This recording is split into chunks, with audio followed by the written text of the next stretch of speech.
Hello students, video शुरू करने से पहले प्लीज चैनल को लाइक, शेयर और सब्सक्राइब जरूर करें। एक इम्पॉर्टेंट इन्फॉर्मेशन, अगर आपको इस वीडियो के नोट्स चाहिए तो डिस्क्रिप्शन बॉक्स में दिया गया डाउनलोड लिंक चेक करें। Thank you. चलिए शुरू करते हैं। इस वीडियो में हम पढ़ेंगे MEG 6 अमेरिकन लिटरेचर के प्रीवियस ईयर क्वेश्चन और most important questions with answers.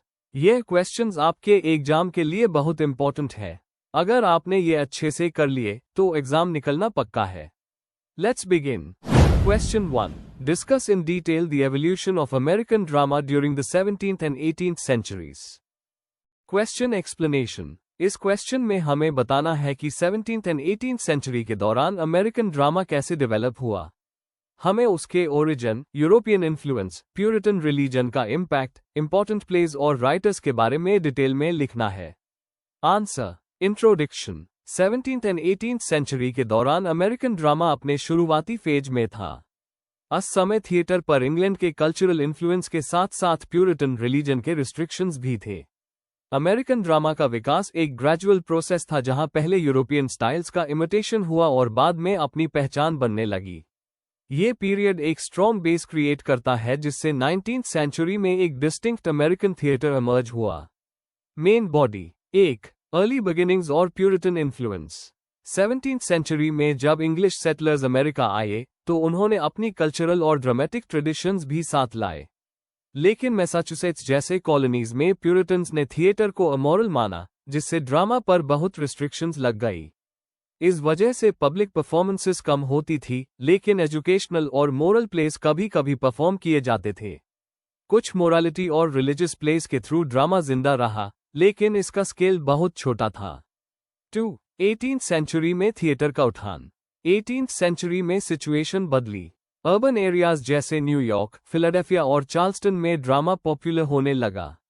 England से प्रोफेशनल एक्टिंग ट्रूप्स अमेरिका आने लगे और शेक्सपियर जैसे प्लेस परफॉर्म करने लगे। अमेरिका का पहला रिकॉर्डेड प्ले ये बारे एंड ये कब 1665 वर्जीनिया में परफॉर्म हुआ। 1736 में चार्ल्सटन का डॉक स्ट्रीट थिएटर बना, जो पहला परमानेंट थिएटर बिल्डिंग माना जाता है।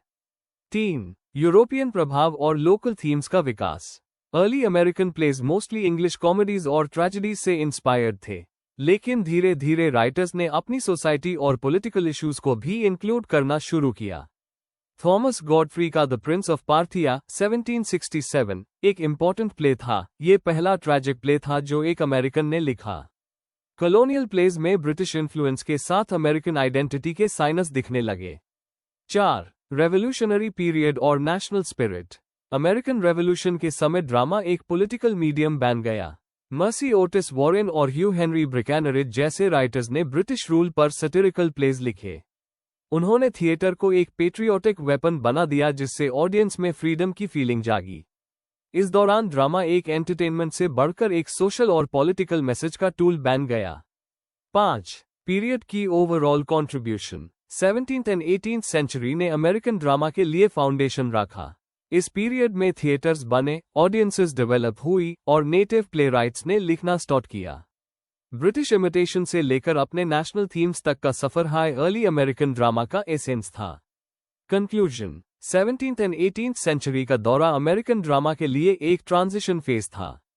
प्यूरिटन रिस्ट्रिक्शंस के बावजूद राइटर्स और ऑडियंसेस ने अपने लिए जगह बनाए। पॉलिटिकल और सोशल थीम्स के थ्रू ड्रामा ने अपनी आइडेंटिटी बनाना शुरू किया। यह पीरियड इमिटेशन से ओरिजिनलिटी तक का सफर था, जिससे अमेरिकन थिएटर का जन्म हुआ। If you need the notes of this video, there's a download link in the description box. Be sure to check it out. Thank you. Let's see the next question. Question 2. Discuss the narrative strategies employed by Morrison in The Bluest Eye.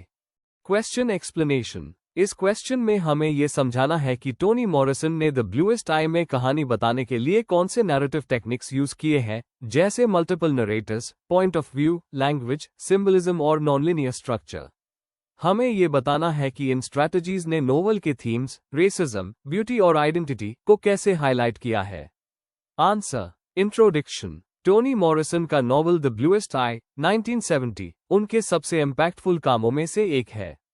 ये novel एक छोटी black लड़की, पैकोला ब्रीडलव, की tragic कहानी बताता है जो blue eyes चाहकर अपनी आइडेंटिटी खो देती है। मॉरिसन ने इस नॉवल में यूनिक नैरेटिव स्टाइल यूज किया है, जिसमें मल्टीपल नरेटर्स, फ्रैगमेंटेड स्ट्रक्चर और पोएटिक लैंग्वेज मिलकर एक इमोशनल इम्पैक्ट क्रिएट करते हैं। यह टेक्निक्स नोवेल के थीम्स को और गहरा बना देती है। Main body. 1. मल्टीपल नरेटिव्स और शिफ्टिंग पर्सपेक्टिव्स। मॉरिसन ने कहानी बताने के लिए फर्स्ट पर्सन और थर्ड पर्सन दोनों नरेशंस का यूज किया है। क्लॉडिया मैकटियर एक छोटी लड़की के नजरिए से पैकोला की कहानी बताती है, जिससे इनोसेंस और ट्रूथफुलनेस आती है। थर्ड पर्सन नरेशन के जरिए मॉरिसन रीडर्स को चॉली, पॉलिन और पैकोला के अंदर के इमोशंस समझाती है।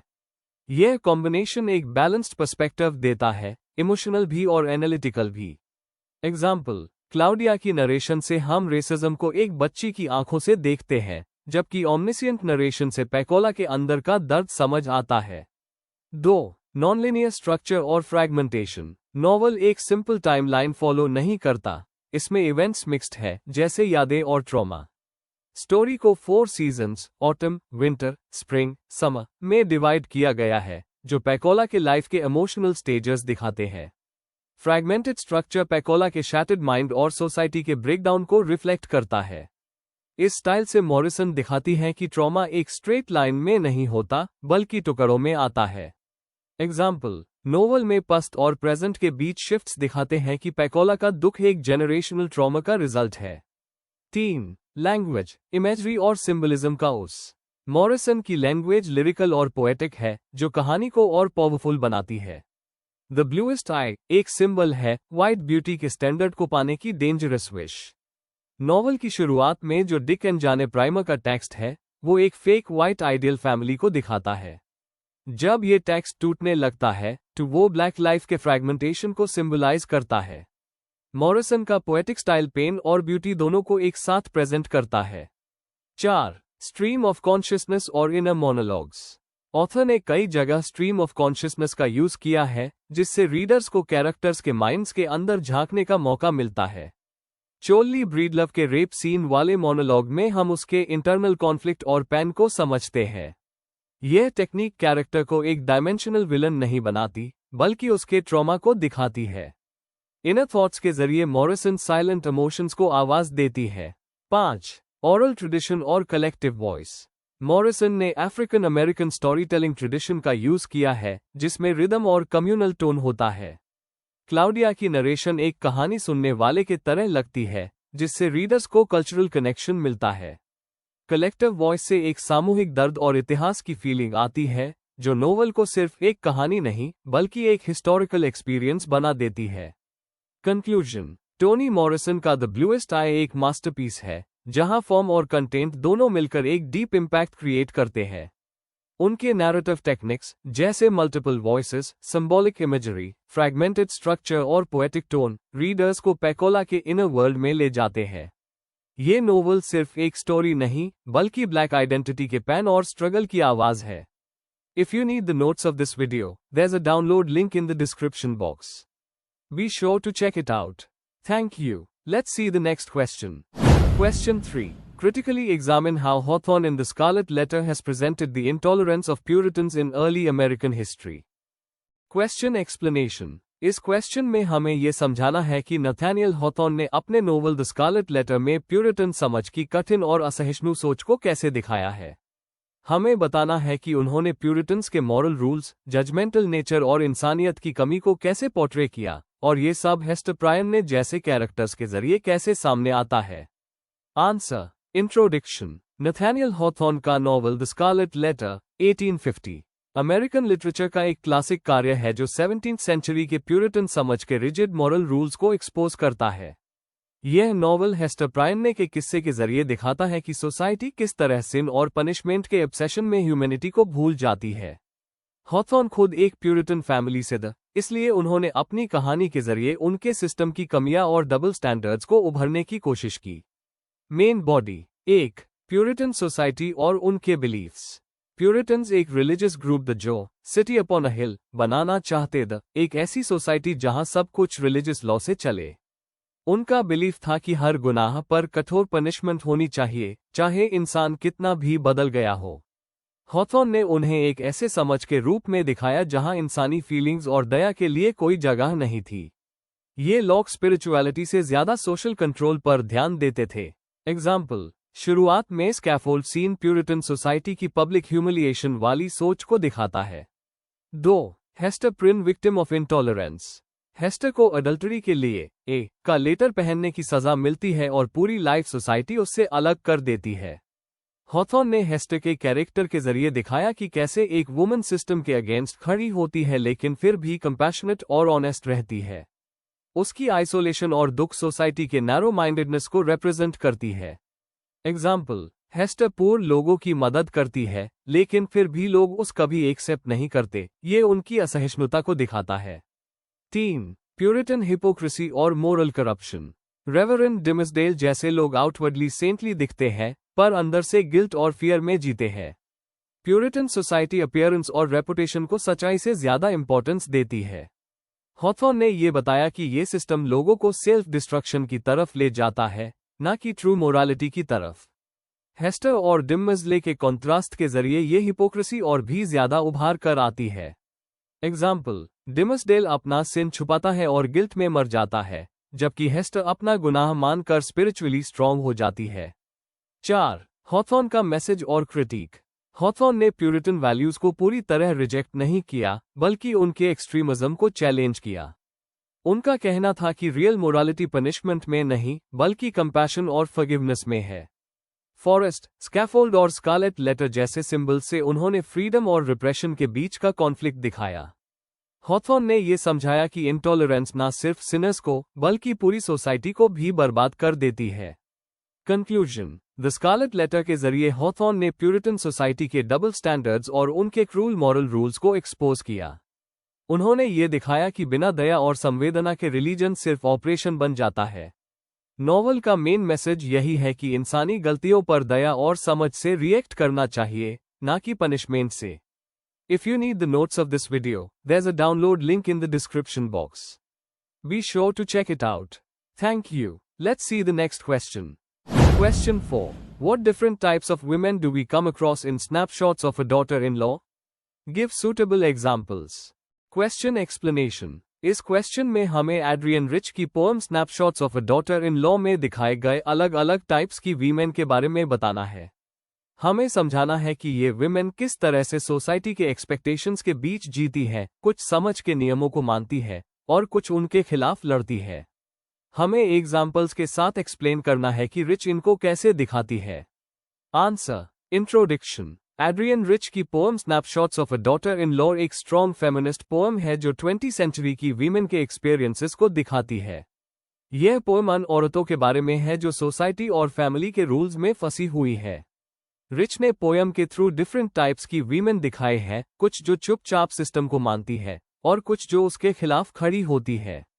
इस पोएम में एक डीप स्ट्रगल दिखाई गई है बिटवीन विमेन्स इंडिविजुअलिटी और पेट्रियार्की के रिस्ट्रिक्शंस के बीच। Main body. 1. दबी हुई और आज्ञाकारी औरत, अप्रेस्ड एंड सबमिसिव वुमन।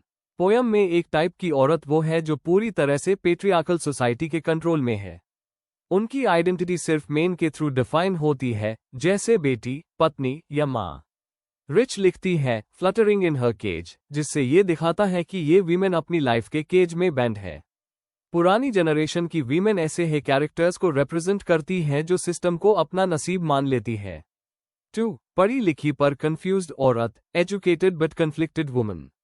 दूसरी टाइप की वुमन है जो एजुकेटेड है लेकिन अपने अंदर गिल्ट और फियर के साथ जीती है। उससे फ्रीडम और सेल्फ एक्सप्रेशन चाहिए पर सोसाइटी का प्रेशर यूज रोकता है। रिच के metaphor, books that open only to close again, से ये स्ट्रगल क्लियर होता है। ये वीमेन एक ट्रांजिशनल स्टेज में है, उन्हें अपनी प्रॉब्लम का एहसास है पर वो ओपनली फाइट नहीं कर पाती। 3. विद्रोह करने वाली औरत, rebellious and awakening woman. Poem में कुछ वीमेन ऐसी भी हैं जो ट्रेडिशनल रोल्स को चैलेंज करती है। ये वीमेन अपनी आइडेंटिटी के लिए लड़ती है और पेट्रियार्की के रूल्स को तोड़ना चाहती है। रिच इनको फेमिनिस्ट अवेकनिंग का सिंबल बनाती है। ये रिच के खुद के फेमिनिस्ट आइडियोलॉजी का रिफ्लेक्शन है, जहां वो वीमेन को अपनी वॉइस ढूंढने के लिए इंस्पायर करती है। 4. आत्मविश्वास वाली नई औरत, विजनरी और सेल्फ रियलाइज्ड वुमन। लास्ट में रिच एक न्यू वुमन का आइडिया देती है जो इंडिपेंडेंट और सेल्फ अवेयर है। यह वुमन सोसाइटी के स्टीरियोटाइप को रिजेक्ट करती है और अपना पथ खुद चूज करती है। पोएट ऐसी वीमेन को होप और चेंज का सिंबल मानती है। यह ट्रांसफॉर्मेशन रिच के विजन का मेन पार्ट है, जहां वीमेन साइलेंस से वॉइस तक का सफर करती है। कंक्लूजन। एड्रियन रिच की snapshots of a daughter in law एक जर्नी दिखाती है, अप्रेस्ड वुमन से लेकर अवेकेंड वुमन तक। हर स्नैपशॉट एक अलग स्ट्रगल और एक नई रियलाइजेशन दिखाता है।